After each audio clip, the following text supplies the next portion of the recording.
You ask Tiger to solve. This deals with linear equations with one unknown. The final result is x equals 5. Let's solve it step by step. Simplify the expression. Expand the parentheses. Multiply the coefficients. Simplify the arithmetic.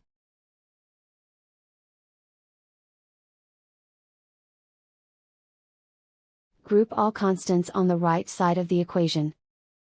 Add 45 to both sides. Simplify the arithmetic.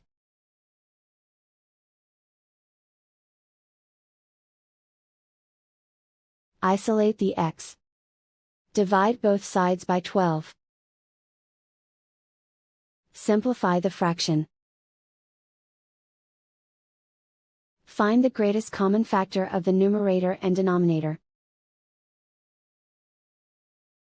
Factor out and cancel the greatest common factor. And so the final result is x equals 5.